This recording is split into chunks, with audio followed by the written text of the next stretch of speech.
Sampai jumpa lagi rekan-rekan semua. Kisah Pemuda Kaya yang Sederhana, episode 161. Teman-teman, kali ini kita telah memasuki episode 161. Jangan lupa like dan komennya ya. Dan bagi yang belum subscribe, silahkan subscribe dulu supaya teman-teman dapat pemberitahuan jika kami upload cerita terbaru. Dan admin mengucapkan terima kasih kepada rekan-rekan yang telah mengikuti cerita ini. Pada episode yang lalu diceritakan, siang itu setelah makan siang dengan direksi perusahaan, Andi dan Firman tengah menyapu sampah dedaunan yang berserakan di belakang perusahaan dengan Firman. Dan di saat mereka tengah bekerja, Davi pun lewat di tempat itu. Davi yang saat itu tidak menyadari kalau Andi ada di tempat itu kini menjadi terkejut dan pucat ketika mendapati Andi memanggilnya. "Iya Pak, ada apa Pak?" kata Davi, dan kali ini terdengar suaranya agak gagap. "Kesini sebentar Pak, saya mau bicara sebentar kepada Bapak." "Mas Firman, sebentar ya Mas. Saya mau berbicara sebentar dengan Bapak ini." Andi lalu memberikan kode kepada Davi untuk duduk di sebuah kursi panjang yang terletak tak jauh dari tempat itu. "Duduk sini Pak," kata Andi kepada staf bernama Davi itu. Iya Pak," kata Davi sambil duduk di kursi panjang itu. "Ada apa ya Pak?" tanya Davi kepada Andi. Rupanya kali ini Davi merasa serba salah dengan Andi. "Mas Davi, maaf ya saya ganggu sebentar. Mas ini kan tugasnya untuk membantu supaya perusahaan ini bisa menjadi lebih baik. Saya berharap Mas dalam bekerja menggunakan etika dan sopan santun. Biarlah Mas Davi ini menjadi contoh yang baik bagi karyawan di perusahaan ini. Dan omongan kasar dan maaf yang kurang beretika saya harap kedepannya tidak dipergunakan lagi di perusahaan ini. Bagaimana menurut Mas Davi?" Mendengar ucapan Andi itu, Davi kemudian merasa terpojok dan untuk marah terhadap Andi pun rasanya memang tidak mungkin karena apa yang dikatakan Andi memang benar adanya. Iya Pak, saya mohon maaf atas kejadian tadi siang Pak. Tadi saya hilaf Pak." "Baik Pak, saya memaafkan Bapak, tapi mohon jangan diulangi lagi." "Ya sudah Pak, kalau begitu saya akan melanjutkan bekerja lagi. Saya harap ini menjadi pelajaran bagi Bapak kalau Bapak tidak bisa merubah sikap Bapak saya. Pastikan yang akan menegur bukan saya, tapi pasti atasan Bapak yang akan menegur langsung kepada Bapak." "Iya Pak Andi, saya pastikan saya akan merubah sikap saya Pak. Sekali lagi saya mohon maaf ya Pak," kata Davi kepada Andi. Dan saat itu juga Andi kemudian menuju ke arah Firman yang tengah bekerja. Kini Andi pun kemudian melanjutkan kerjanya. Sementara itu Davi yang saat ini telah kembali ke ruangan tempatnya bekerja. Davi rupanya masih penasaran dan kemudian Davi menelpon temannya yang saat ini bekerja di bagian HRD. Kepada temannya itu Davi lalu menanyakan apakah hari ini HRD mengeluarkan surat peringatan kepada cleaning service bernama Andi apa tidak.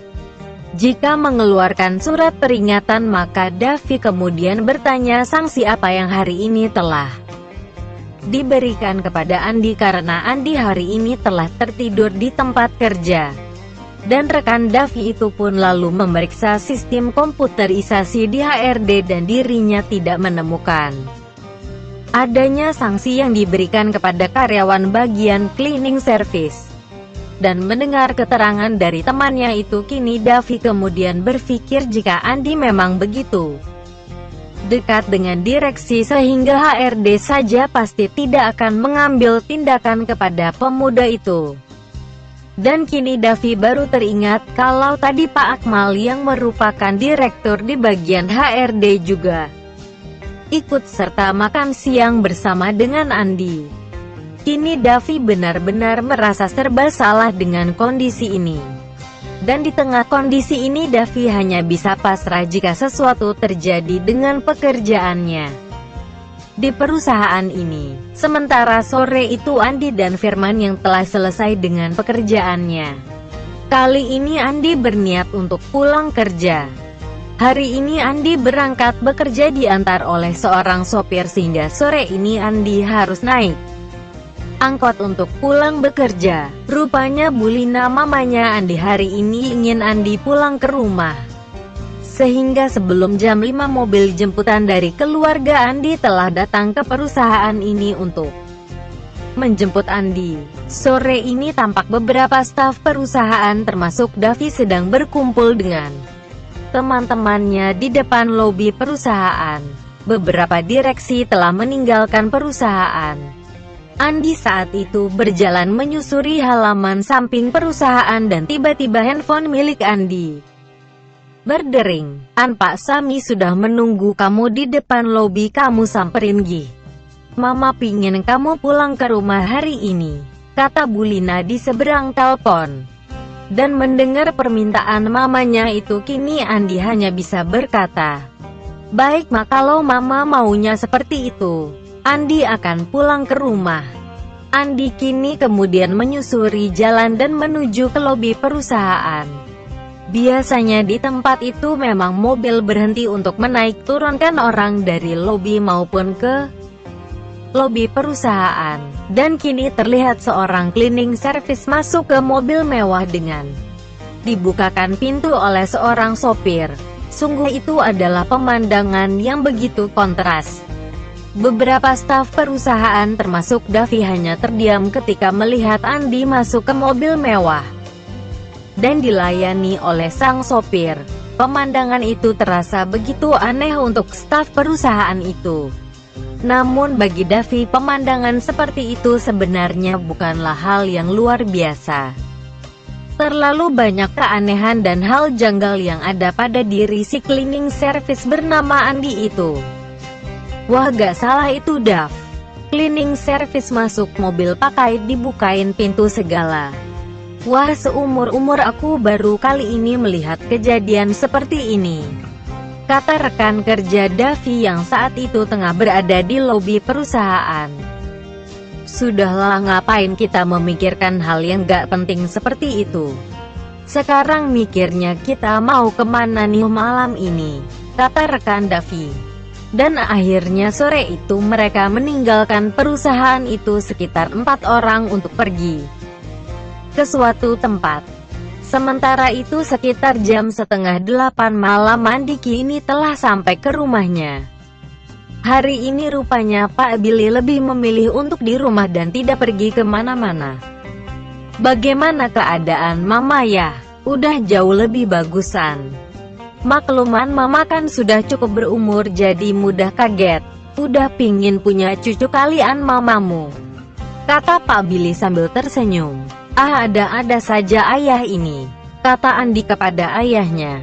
Namun ternyata kali ini tiba-tiba Bulina menyela omongan Andi. Kalau masalah cucu ayahmu benar, Mama udah pingin banget." Dan mendengar kata-kata dari mamanya itu Andi kemudian berkata, "Sebentar ya Ma, Andi mau ambil minum dulu," kata Andi kepada mamanya sambil berlalu dari tempat itu. "Tuh Pak, anakmu kalau diajak ngomong serius malah cari-cari alasan buat kabur," kata Bulina sambil memandang Pak Billy. Dan melihat hal itu Pak Billy malah berkata, "Itulah anakku, berarti Papa juga pasti begitu ya? Kok Papa ngomong seperti itu? Udah mah jangan dibahas." Andi masih memikirkan banyak hal kali Ma. Lagian usia Andi baru mau 24 tahun. Mama sabar dikit sih Ma. Jangan sampai ada kesan kita memaksa Andi. Papa yakin kok anak kita itu adalah anak yang baik. Dan Papa yakin Andi juga akan berbakti pada kita. Apa Mama melihat ada yang kurang Ma sama Andi? Coba deh bandingkan Andi dengan anak-anak teman-teman Mama, kata Pak Billy yang terlihat membela Andi malam itu. Dan setelah beberapa saat Andi kembali kepada ayah dan mamanya. Kala itu mamanya kemudian berkata, Mama masih belum mengerti deh sama jalan pikiran Andi selama ini. Andi menjadi cleaning service ini, pengalaman apa yang bisa Andi dapatkan dari itu semua? Mending Andi memegang salah satu perusahaan kita dan belajar cara memanajemen sebuah perusahaan. Itu baru melatih segala aspek yang Andi punya, kata Mama Andi saat itu. Iya Ma, Andi paham. Ini Andi juga sudah mulai sering ke perusahaan yang dipimpin Pak Theo Koma. Dan mungkin Andi ke depannya juga akan memulai sering datang ke perusahaan Papa. Boleh kan Pak? Biar Andi mulai belajar pelan-pelan tentang segala hal di perusahaan. Tapi Andi belum mau keluar dari cleaning service Pak. Mungkin Andi akan bekerja sambilan saja jadi cleaning service Pak. Nanti mungkin Andi akan bicara sama Pak Akmal biar diatur Andi hanya kerja sambilan saja di perusahaan itu. Ya sudah An, kalau begitu biar nanti Tony atau Michael yang atur itu semua. Tapi intinya ayah mau kamu mulai sekarang mulai belajar bagaimana mulai menjalankan bisnis kita ini. Ingatan, Andi adalah anak ayah yang paling besar. Ayah berharap Andi ada andil untuk perusahaan kita dan keluarga. Ayah berharap beban yang ada di pundak Papa bisa berkurang atau menjadi ringan dengan adanya Andi di keluarga ini. Dan ketika mendengar perkataan dari ayahnya itu, Andi saat ini merasa kalau secara tidak langsung ayahnya berkata Andi selama ini belum berperan apapun dalam meringankan beban ayah dan keluarganya. Iya ya, Andi minta maaf. Mulai sekarang Andi akan bekerja lebih giat dan belajar lebih keras, termasuk untuk kuliah yang Andi saat ini sedang jalani. Malam itu Pak Billy kemudian menghubungi Pak Michael dan memerintahkan Pak Michael mengatur segala sesuatu tentang Andi. Dan malam itu juga Pak Michael kemudian menghubungi Pak Nathan dan Pak Akmal untuk mengatur segala sesuatu tentang keinginan Pak Billy pada putranya itu. Malam ini Andi menginap di rumah orang tuanya dan ketika hari berubah menjadi pagi, kini Andi datang ke perusahaan tempatnya bekerja dengan diantar oleh sopir keluarganya. Namun tidak seperti biasanya, Andi sampai ke tempat kerjanya jam setengah 10 pagi. Dan ketika Andi akan masuk ke perusahaan itu, Andi dihalau oleh satpam. Kamu tidak boleh masuk. Mana ada cleaning service kok masuk jam segini? Andi kemudian berkata, saya cuma kerja sampingan saja Pak di perusahaan ini. Saya datang saat dibutuhkan saja, kata Andi kepada satpam yang ada di pos security. Wah, mana ada kerja seperti itu di perusahaan ini. Ngarang kamu ya, kata satpam itu yang tak percaya dengan apa yang Andi katakan saat ini. Namun bukan Andi namanya jika tidak mampu menjawab keraguan dari satpam itu. Kalau Bapak tidak percaya silahkan Bapak telepon saja ke HRD. Bahkan Bapak jika ada keberanian silahkan menghubungi Direktur HRD. Kata Andi terdengar menantang keberanian dari satpam yang ada di pos tersebut. Pak, saya minta pos satpam ditelepon soalnya saya mau masuk ke perusahaan ini tapi dipersulit. Ya sudah Pak, Andi serahkan saja telepon ini kepada kepala satpam biar saya yang bicara dengan dia. Andi kemudian berkata kepada satpam itu, ini Direktur HRD mau bicara dengan kepala satpam, kata Andi sambil menyerahkan handphone yang dipegangnya itu kepada satpam. Satpam itu pun lalu mengambil handphone itu dan menyerahkan kepada atasannya yang merupakan kepala satpam di perusahaan. Halo, ini kepala satpam ya. Tolong telepon klien saya di 106 dengan saya Pak Akmal, saya tunggu. Dan kepala satpam itu pun kemudian menutup teleponnya dan menyerahkan kepada anak buahnya. Kepala Satpam itu kemudian mendapatkan penjelasan dari anak buahnya kalau katanya yang barusan menghubunginya adalah Pak Akmal dari HRD. Dan ketika itu sang kepala Satpam agak kaget mengapa dirinya disuruh menghubungi ke line 106. Kepala Satpam itu kemudian memeriksa di buka Satpam tentang line 106. Ternyata line itu memang line yang terhubung ke meja Direktur HRD. Ada apa nih kok aku disuruh menghubungi Direktur HRD? Tanya kepala Satpam itu kepada anak buahnya.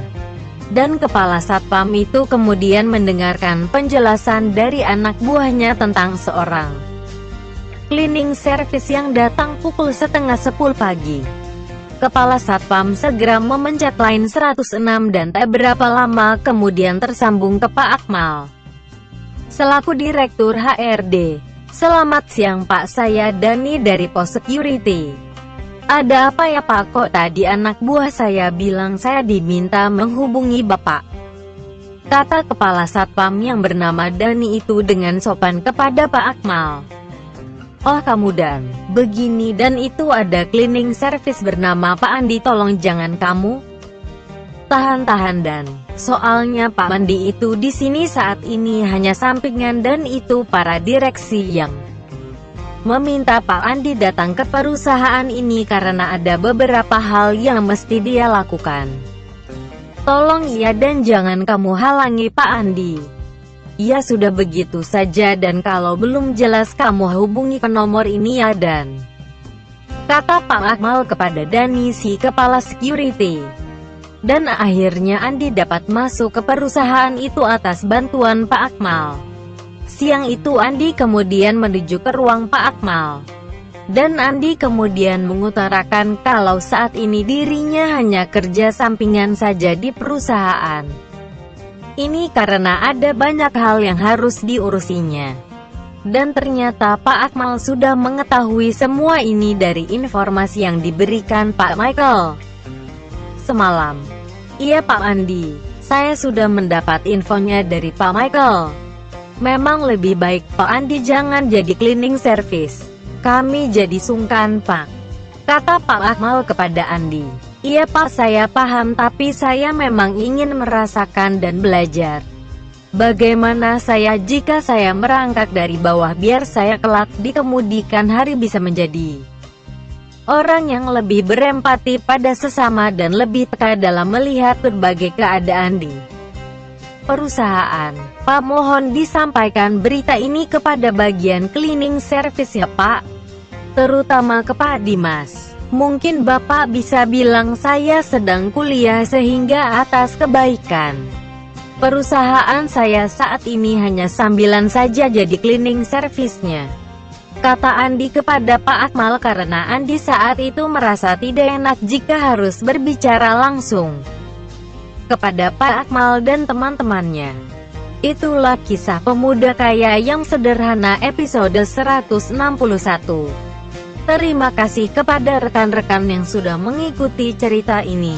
Jangan lupa like, subscribe, dan bagikan cerita ini kepada rekan-rekan Anda. Silahkan rekan-rekan tulis saran dan komentar Anda.